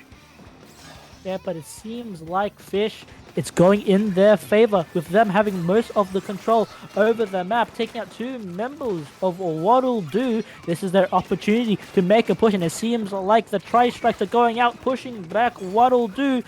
And it seems like this is their chance to get the power clam into the basket, but it seems like they're not seizing the opportunity, getting pushed back and being a little too hesitant to really approach Waddle Do. I would be hesitant too, but that hesitation doesn't last long, and they push in and get in the power clam, missing the second, just by a little, and their push stops there, helping Waddle Do get complete control of mid once more, pushing them back into their base. It must sting for Fish to be so close to getting the lead, but just barely getting it, getting shut down by Waddle Do. But it seems like this is their chance to push back Waddle Do with the Lunar Blaster, taking out the roller and then taking out another member of Waddle Do, but it seems like they go a little too distracted, allowing Waddle Do to get the power clam in. But was that really a smart decision for Waddle Do? Because they just basically gave Fish a free power clam. Out actually moving forward their penalty or their points. The Luna Blaster is gone, and the pencil has the power clam on. They die. I need to stop jinxing these poor people. The fight in mid keeps going. 2 people down for Fish, 1 person down from Waddle Do. And it seems like they're just all duking out in mid. Not one team really making a headway. But just as I said that, it seems like Waddle Do are already making their way for a second push. Again, the power clam in once again, getting themselves even further forward of a lead against Fish. But it seems like it won't be lasting long with 2 of their members getting taken out. This is Fish's opportunity to push them back and set themselves up for a counter push, because they seem to have 2 fat balls they can get in to get the lead back. But I think they got a little too ahead of themselves and get 3 other members taken out. Yes, and they do not manage to get neither of their fat balls inside the inside the clam. And the 1 minute mark is we're started the 1 minute mark. Fish is in their base, trying to get control of mid, trying to get some sort of leverage, an opportunity to push in and get the balls inside the basket. It seems like Waddle Do is not letting them have that opportunity to even get towards their basket, pushing them back, trapping them in their own base. Fish tries to pull out a tri-strike to push back Waddle Do, but it seems like it's not working, with Waddle Do getting another power clam into Fish's basket. This might be light for Fish. With 3 seconds left, and Fish having power clams at the ready, the overtime goes to them. They are forcing an overtime, but there's not a lot of overtime time left. With a desperate tri-strike and stamper combo, they managed to get a power clam in, but at the... Whoa! What was that? Did they get the lead? They managed to get the lead. Second. Yeah, very much the last few seconds. Very, very close. And seems like Fish managed to get the win. That was insane. If you looked closely, you would see that only one person from Fish was alive, and they only had a single clam to their disposal. They managed to get in, finish off everything they started, and get that fat win. That was incredible. That was incredible. That was incredible. I did not expect that to happen at all. Like just the last few seconds, I thought it was game for Fish, but they just somehow managed to sneak things in, despite not really getting much headway through most of the game. It's a common saying, women love me and fish fear me. That is not true for Waddle Dee. Fish do not fear them. Fish do not fear them. And this is the moment playing on. What does it mean? What does the saying mean? I don't get it. It's not a saying. It's like a copy pasta. Oh, women love me and fish fear me. Well, this will be a match point for Fish. Will they be the underdogs who somehow make it all the way to grand finals, or will Waddle get the reverse sweep and get their revenge match against Koj and the Flops? I keep saying the same thing over and over, but I'm simply flabbergasted at just the nimbleness and the quick call to action that Fish had at the last second of overtime to get the game back into their hands. It was beautiful. It was beautiful. I think it was their desperate play just like working out, but overall for that entire game they were just getting manhandled by Waddle. So will Fish be able to just play a bit better and be a bit more careful in their plays in this next game, or will Waddle overwhelm them? We are about we'll see now in the beginning of this match point game. On one hand, we have Waddle, and the other hand, we have Fish. Waddle stays the same to their very specific values, and I think Fish has done the same. Indeed. I think the only thing has changed is the bucket on the side of Fish. And it seems like they're doing an all-out brawl in mid once again, taking out one member each on either side. No one's really given way to either team to really make it in, but it seems like the roller is going for a sneaky flank, taking one, taking out two. Two members of Fish, allowing the rest of Waddle to get onto tower.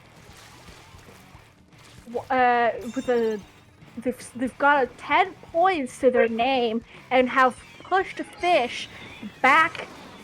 The fight in mid has continued with only one person alive from Fish. The pencil of the wiper is in their face, keeping them back, distracting them as they just as they just passed the first checkpoint.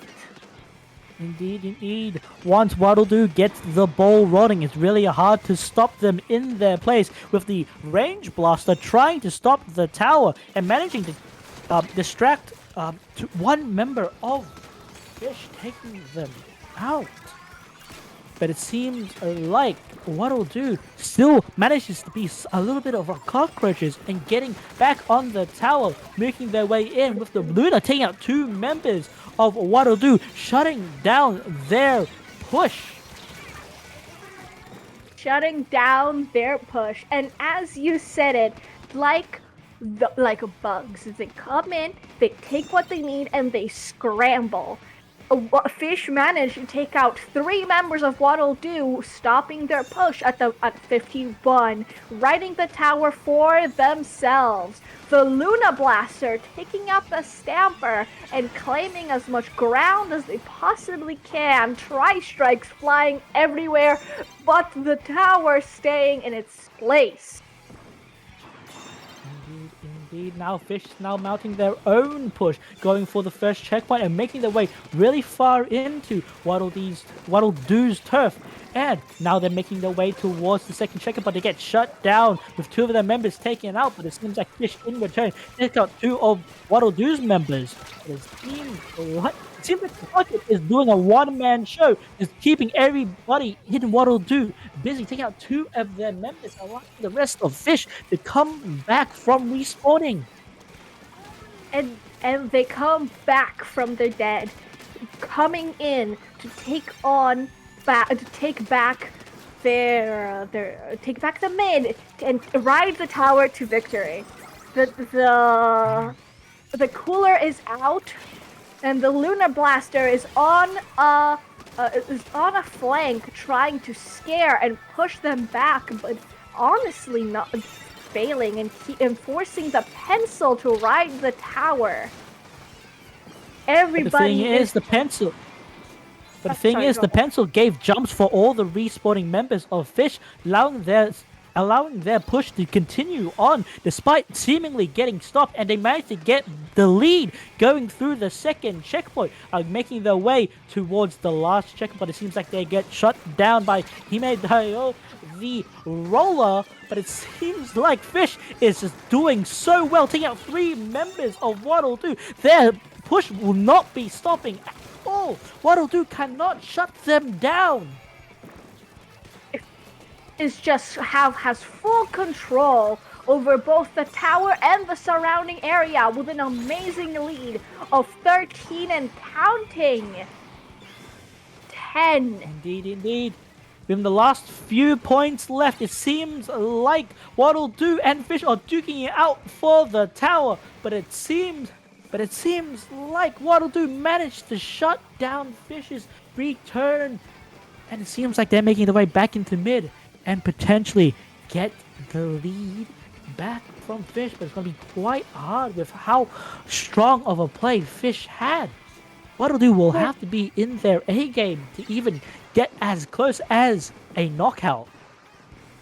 Yes, the only option Waddle Doo at this moment has is a knockout due to Fish's insane push. The Viper is going into every nick and cranny, but the push is stopped right on its tracks, giving Fish the game. Fish having such strong control over the just overall game for so long. So even when Waddle Doo managed to stop them, they only had a few seconds left and overtime to even get the lead back.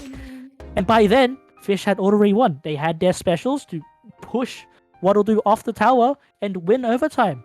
And that will be Fish's win from the set, and they will now be moving on to grand finals and facing Koj and the Flops. The underdog managed to get the opportunity to fight the Titans, David and Goliath. So we hope Fish has a chance against Koj and the Flops. Who doesn't love a good underdog story? Honestly. Indeed. Congratulations, Fish. And this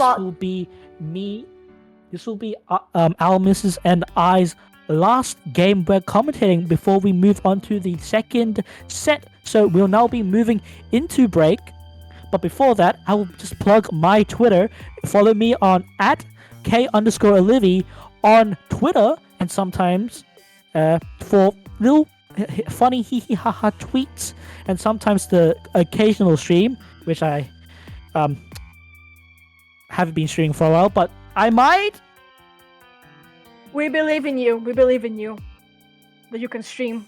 I'll be there. Indeed. Do you have anything to promote yourself? Yes, I am here to plug my Tumblr. I know, ew, I'm a freak. Go follow me on Tumblr at Autopoot. Remember that the O is a 0 because the original name was taken. Very sad. Indeed. This will be us signing off and handing over the reins to the next 2 commentators. So we'll you see the next grand finals later tonight. Have a good one, everyone, and remember to keep it fresh. Stay fresh.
G'day everyone and welcome back to Blue Ring Rumble number 8. I'm Lily Gravy Bread and I'm here with Pat.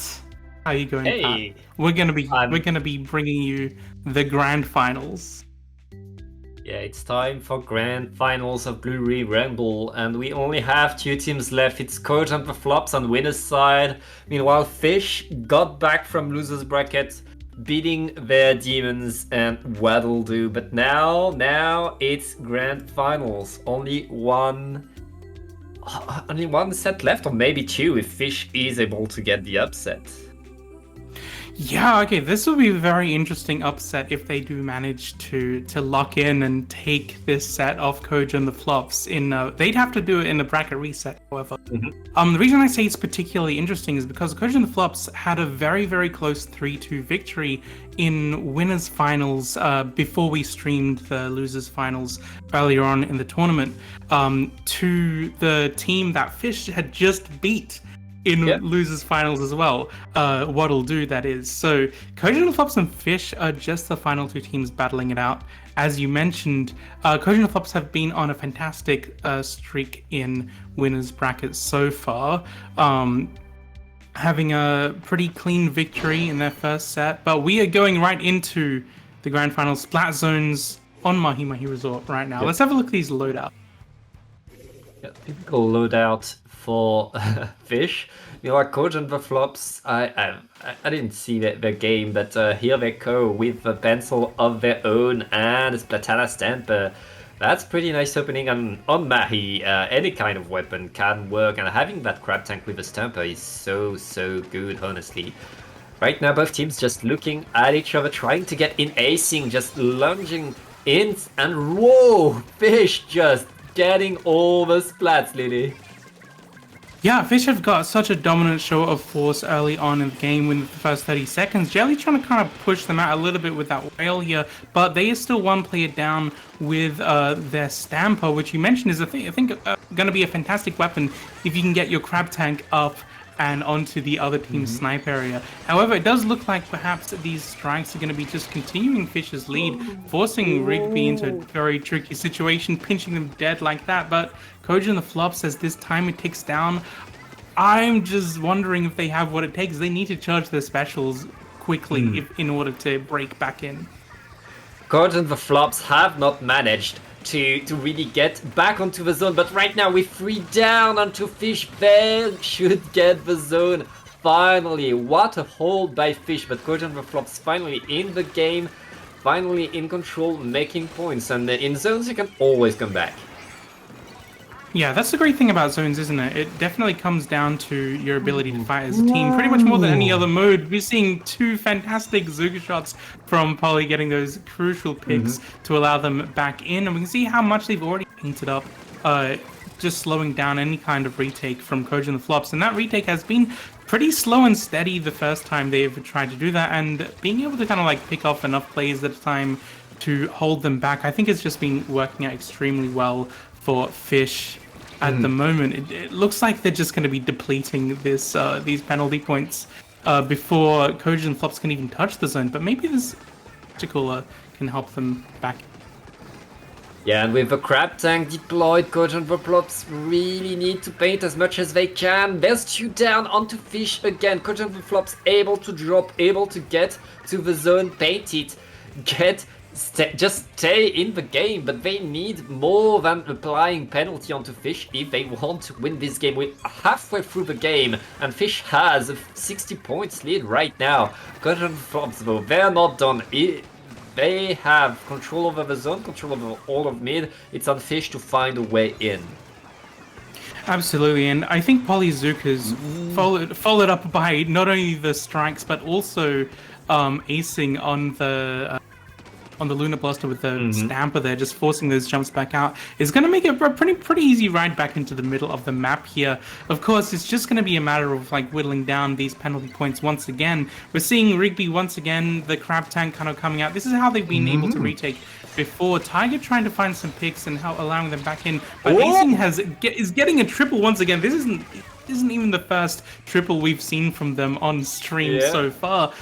So they're definitely providing these openings laying out the front for their team to come back in as well. I feel like everything is just kind of locked in really well for Fish at the moment, and Coach and the Flops are kind of like steadily moving back in, allowing their points to go down and not allowing Fish to take the KO, but it's really going to take a lot of effort, I think, to get players like Acing out of the front line in order to give them a little bit of breathing room here. Yeah, and right now Fish looking to get rid of their penalty. Coach and the Flops don't have much time if they want to get back in the game, if they want to attack that killer well, is going to deny the ledge camp, and that allows two from Coach and the Flops to drop down onto the zone, collapse onto it, but oh, they get the wipeout.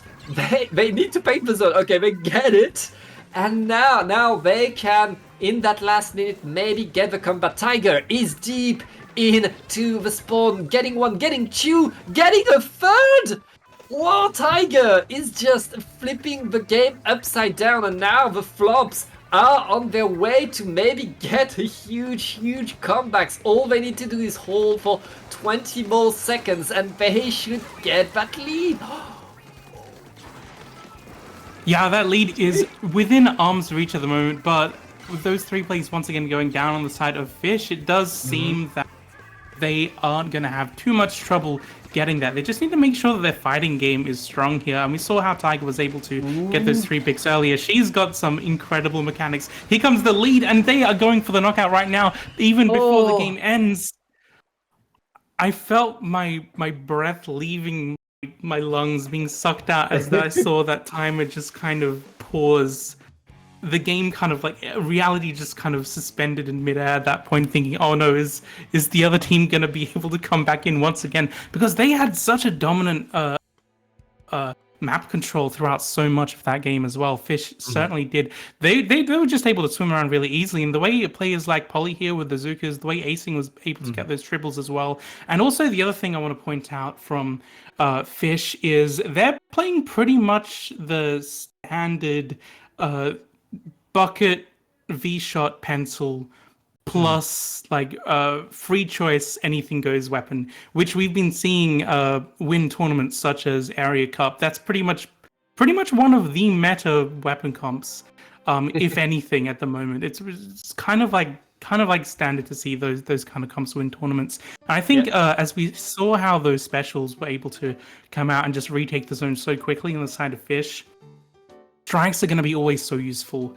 One of the fun weapon choices, I think, is the Lunar Blaster, which isn't something that I tend to see very often. But on this map, I think it kind of makes sense. It's a small map, it's got a short range, and if you're a player like Acing who knows that you just kind of have to charge in, get a lot of quick picks, camp under those ledges, and know that you're in good positions to kind of like cause mayhem with the Ultra Stamp, you can get a lot of value out of it. And Acing was getting a lot of value out of that for Fish throughout a lot of the game as well, which I think was just like one of those things that allowed Fish to have those openings just to make sure they were playing objective, make sure they had the map painted up for themselves, and just make it very difficult for Coach and the Flops to actually move back in. But move back in they did. They did win that match, mind you. Yeah, and like it's the double-edged sword of the Lunar Blaster and of any weapon that's like that people are not used to fight against. It's, people are not used to fight you, but once they figure you out and once they find the flaws in your game, they can exploit it. And Coach and the Flops, they took their time, and the second they were able to just adapt to what Fish was doing, the second they were able to really set themselves in place and take the ground, it was just not going well for Fish. Coach and the Flops got the comeback, kept the zone, and got the KO in the nick of time. So yeah, I'm getting information that the wrong map was selected, so we have to wait a little bit more for game number 2. But game number 2 is about to come. Yeah, game number 2. Actually, I created the map pool. What is it? It's definitely Clam Blitz on Inkblot, right? I can't even remember what I wrote down. Yes. Okay, Clam Blitz, Inkblot Art Academy. Oh my god, we're gonna see the Lunar Blaster come out again, aren't we? This is just like another great map for that weapon. Great map mode. Of course, you got those ledges which you're gonna be camping under. This is one where those AoE weapons are absolutely gonna be popping off. Not only do you have on the side of Fish the Lunar Blaster, which is gonna be getting the kind of value we got in the previous match, but also the bucket, which is going to be clearing out those stacks, providing strikes as well, which can allow clams to kind of very, very quickly move in and score up the ramp, like directly in front of it. The other thing as well is I kind of think that with all of these things meshing together, Fish I don't know, they might be taking this game here. I know that Coach and Flops has got some incredible fighting power with their shooters in particular, but if Fish manages to play to their specials, play to what each of their members are really strong at, I think this particular game will go really well for them. Yeah, there's like, again, any game could go strong, and this is a good map for buckets and blasters, which Fish are bringing to the table, which Fish are able to have. And we saw Fish dominate for most of the game in zones. We saw them have the back and forth. Coach and the Flops, they got one push. Fish got like several, got much more control. If they're able to use that to take more clams, to get more in, and to just seal the deal earlier, things could happen. No comp change on the side of Fish. And okay, we replace the Stamper by a Splash. That's a different crab weapon for Coach and the Flops. Yeah, and I think this is going to be just them playing to their strengths as shooter players as well. Crab, of course, nice supportive special, able to hold areas, and it already looks like one player. Acing has gone down. It looks like they know which is the problem players for them, for Coach and the Flops here, and they're trying to get a few people out of those tricky corners as well, just to make sure that behind the stack is clear, just so they can set up the crab tank. Getting a great pick on Acing. This is the second time Acing's gone down in far. Yeah, and that's the life of an aggro frontliner for you. Right now, Fish are getting some control over mid. They have the players, they have yet to paint, but they have a Super Clam at the ring. That Super Clam is threatening to get in, and look at that. All of Coach and the Flop are in their spawn, looking to defend that basket, deny that push. The strikes are not enough to really keep Coach and the Flops from doing anything, but right now, Fish, they only have 2 players left. Acing still using the Ultra Strength to get in, gets one, but gets punished for it. Coach and the Flops getting back that mid from that exchange. Yeah, Rigby's been constantly going to the same stack to be able to get those supportive crab tanks out. Hopefully they're able to kind of move in with it. We can see how much they've kind of painted up on Fish's plat, but not quite enough to actually move up with the basket. Hopefully, I believe that's Jelly's Whale could just displace them enough to continue their presence at the very least. Followed up by this Zuka. That's going to be 2 players down, but the Splash has gone down as well. That's Rigby out of the game. Let's see if they can actually get this power clam in, because it's still going to be a struggle, I think, as Fish has kind of retaken mid. Coaches and the Flops might just have to sit back a bit and reconsider their options for now. Both teams just looking at each other. Fish lets someone from Coach and Flop just get into this basket area, but that didn't last that long, and we're still back to the fight for mid. Both teams looking to get away in, looking to get some control, but both teams pretty even right now. Yeah, this has been a very even game so far. No scores at all, but all these fights just tend to end in some kind of stalemate where everyone respawning, coming back in, just trying to gain control of mid once again. And Rigby taking the stacks, providing the crab tanks, those 2 players going down, and another one. This could exactly be where they want to be able to move in, but unfortunately, it's just Acing with the Ultra Stamp, getting those 3. That's going to be forcing them once again back into the respawn, back into that stalemate, back into that neutral game before they can actually get any headway. Yeah, the second one team gets an advantage, they get punished for it. But as I say, that Fish just got a delayed wipe. Coach of the Flops are making that Super Clam, opening that basket. This is first points from them. We have 2 minutes left in the game and 20 points have been scored. But Coach and the Flops are going to score more. They're still under that basket, around that basket with Jelly getting that very, very strong position with the wall. But it's just Jelly right now. Jelly just surviving, delaying as much as possible. 65 isn't that much, but with a minute and a half left, this could be our only push of the game, Lily.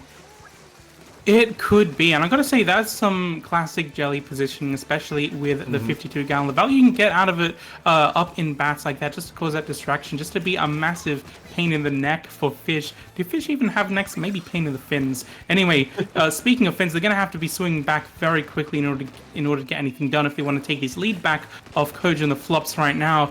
They don't want to be the ones flopping at the bottom of the boat, but it does look like with these strikes and the Zuka and 2 players having gone down on the side of Koji and the Flops, make that 3. This looks like the perfect opportunity for them to make a score of their own. Yeah, Fish scoring, and they have a few clams on their own. They only need 1 more. They don't have it. Okay, the super clam is jumping in and is going in the basket. Fish getting the lead by 20 points.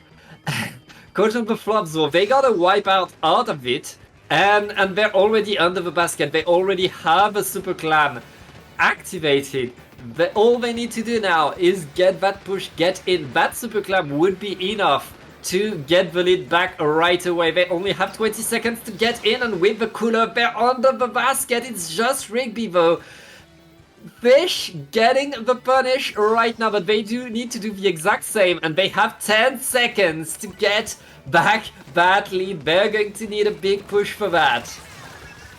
Absolutely. It might even just be coming down to these individual pop-off plays by players like Jelly. They're getting a jump in, so this could definitely be an opportunity for them to at least get something happening in overtime. And they do actually manage to get that final climb in overtime as well. Everything just kind of got set up perfectly. We saw Jelly. I want to point out how Jelly was kind of playing towards the end as well, making sure that the presence on that plat, making sure they not only had the jump coming in, but the wall to protect it as well. And also Jelly popping the killer whale at crucial moments to kind of displace where Penny was, which would have been a very, very like powerful Zuka position from them leading into those last 30 seconds or so where Koji and Flops were desperately trying to find an opening back in. There were those moments like that where those kind of like displacement tools, those ways to kind of get those players to jump back in while also being a very aggro player, also like with the amazing survivability skills as well. Yeah. I think that just kind of helped all the, and also the timing of that team to be able to make all those like very, like so many decisions in so few seconds to get that lead. It just kind of worked out for them in the end, I think. Yeah, and Coach and the Flops with push after push, clams after clam, getting back into the game and getting the 2-0 against Fish right now. Coach and the Flops looking to just sealing the deal. They don't want no bracket reset. They don't even want to gain 4. They just want to run away with it. And they are going to need to do it on tower control on the Hagglefish market. That's a classic map. But that's also that's good for Blaster. I mean, that's tower control for you. So we'll see if Fish is able to get some momentum. They were not so far behind. They were so close to keeping that lead. And Fish, they only need to do a few things a bit better, and they should get the game. But Coach and the Flops right now, they look invincible. Yeah, it does feel like Koji and the Flops kind of have plot armor at the moment regarding how they've been winning both of these games. Like as Fish has had such a dominant show of force, or at least there's been like that slight advantage that Fish had in the previous game after so much like even stalemate fight that we've been seeing so far. So I think it also does come down to Fish. They know that they have what it takes to beat Koji and the Flops, but will Koji and the Flops' luck run out? Is it luck? I don't think that's fair to say it's luck. They just make like the right decisions at very crucial moments. Let's see what things change here. It does look like Rigby's actually going to play T-Tech for the strikes, of course. Very useful for this mode. Yeah, strike's always good to shut down the tower whenever you need it. Fish activating the cooler already. Both teams just getting in for the fights. The fights are not going well for Fish. Coach and the Flops are going to get the first push, already bringing the tower forward on, with Tiger and Jelly in there, just getting the fights. This is tower at the first checkpoint. Yeah, this is after you get to this checkpoint, it is going to be kind of a difficult game to start pushing it further forwards because you have to worry about anyone who might be up under that tent there. You might have to constantly worry about Zukas as well if you are there yourself. And with those two players going down from the side of Coach and Flops, this is going to be the tower kind of moving back into the neutral position. And Tiger might actually be trying to find some isolated plays to get picks on them. Does look like the bucket on Fish does go down, but they do have specials at the ready to try and make something. Oh, but as I say that, Rigby's just going to be cancelling that Ultra Stat Pat. Yeah. It's like Coach and the Flops have Fish's number. They know, okay, that Luna, we're shutting it down. We're shutting everything down. Coach and the Flops keeping that control over mid, that control over the tower. They don't have the first checkpoint, but if they keep that kind of lock onto the game, they don't need to move the tower forward. They have everything all in control right now.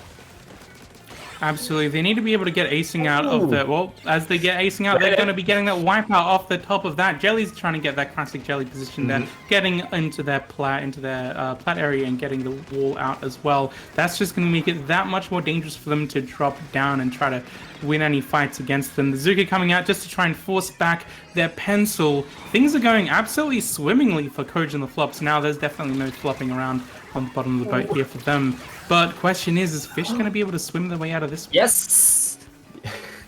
Yes, they get the wipeout. They get some breathing, Lily. And these fish can bite. That's what I reckon. These fish can bite. Yeah, the Fish are back into the game, back into mid, but they still need to get some control before moving forward. The strikes from Coach and the Flops are stopping things. Right now, they just need to hold a bit, but Fish at least are able to step on the tower. Halfway through the game, they're making their first point, but they pay dearly for it. It's just acing, sharking in the corner. They don't know acings here, but all acings will be able to do is just get a few splats, stop the push. Oh, that's an opening, that's one, that's two, that's three for acing. Okay, never mind. Never mind, Fish are back into the game, but now they need to get a push. They need to get it on the tower, and they're getting to the checkpoint, but the pencil is already down, Lily. Yeah, and I loved seeing Acing Shark there. I saw that Acing on. Acing's got their special ready. They're gonna, as soon as that tower kind of moves around that corner, they're gonna pop that. They're gonna get like some kind of triple. Doesn't look like, unfortunately for Fish, they were able to make any move off the back of that. As Coach and the Flops has very quickly asserted their dominance once again. This is almost like the reversal of what we saw in the first game here. But those three players going down, I do think Fish might be able to get some headway finally if they can move back into mid quickly enough. Yeah, they need to move, but Coach and the Flops are already back in the fight. And these mid-fights have always been in favor of the Flops so far. That's been so tough for Fish, and Fish still struggling to win these fights on the flat ground. Right now, Fish still struggling, and Coach and the Flops cleaning up, pushing the tower again. There's 1 minute left. Coach and the Flop are getting the push. They don't even need that push, but they're still applying that pressure. Yeah, they're just a constant threat to Fish at the moment, Coach and the Flops. I gotta say that one thing that I saw Coach and the Flops do extremely well is play off the back of Jelly's Whales. I know I mentioned Jelly's Whales in the previous game as well, but seeing Tiger being able to follow up on that and just get those stray win against those stray members on the other team. It just means that they're able to consistently keep up their presence and always keep Fish on the back foot. However, Fish no longer on the back foot was able to get a few more points, but they have kind of been wiped, a soft wipe on them at the moment in these few seconds. It does look like Coach and the Flops with these strikes coming out just to confirm the tower. They are going to be taking this set for themselves. They're going to be bringing it home and winning Blue Ring Rumble number 8. Yeah, congratulations to Coach and the Flops. They get it in a dominating fashion. That's a 3-0 for you. And in that last game, Fish didn't know what to do, had no comeback, no answer to what the Flops were doing. Yeah, absolutely. This was actually the wipeout that I thought, okay, well, these Fish are probably going to be able to make some kind of comeback. But you know, one of the things that is different about this mode to the other ones that we saw throughout this set is that the tower has a rate of movement. It has a set rate of movement. You can't just kind of move up as an entire team and kind of fight like you can in Clan Blitz, like you can in Splat Zones necessarily. You constantly have to make sure that you're pretty steady with how you move up and take control of the map. And both teams have been playing pretty steadily to the extent that they know exactly which areas of the map to control at which time. The thing is, I think Coach and the Flops, they have always been able to very quickly take those very aggressive positions early before Fish has been able to react, especially in this match. And towards the end of the Clan Blitz match, that's something that I definitely saw from them as well. And I do believe that's kind of how they managed to win the Splat Zones game too. It just comes down to the fact that they were able to get into those positions sooner than Fish were pretty much able to react, where Fish throughout most of their pushes were very steady, were making sure they had enough room to swim around, so they had that kind of advantage where they can continue their presence for a longer amount of time. Yeah, it's really Coach and the Flops just staying in the game, maintaining themselves on the map, where Fish were constantly losing players, with like letting Coach have the ground, and Coach really showing what they can do, getting the title, being your Blue Ring Rumble number 8 champions. Congratulations to them. Yeah. Congratulations to Coach and the Flops, and also congrats to Fish for coming in second place as well. Definitely a strong show of force, and it's fantastic to see some of our international friends play in Blue Ring Rumble as well. In any case, that's it from us. I'm Lily Gravybird, and I'm here with Pat. Where can the good people of the internet find you? Well, Lily, it's written on your screen right now. It's Pat or Tom on Twitter. And yeah, that's pretty much it. And Lily, plug yourself. Where can we find you? Well, as you mentioned, it's also like right under my avatar right there. At Lily Gravybread on Twitter and Twitch. That's where you can find me, either posting some of my thoughts on Twitter or sometimes streaming on Twitch as well. And also I want to give a massive thank you and shout out to Jarine for being awake at the most ridiculous time of the night. We've got representative here from OC, from EU, and from NA. So thank you for everyone at Dapple Productions for making this possible as well. This has been Blue Ring Rumble, and I hope you have a wonderful weekend.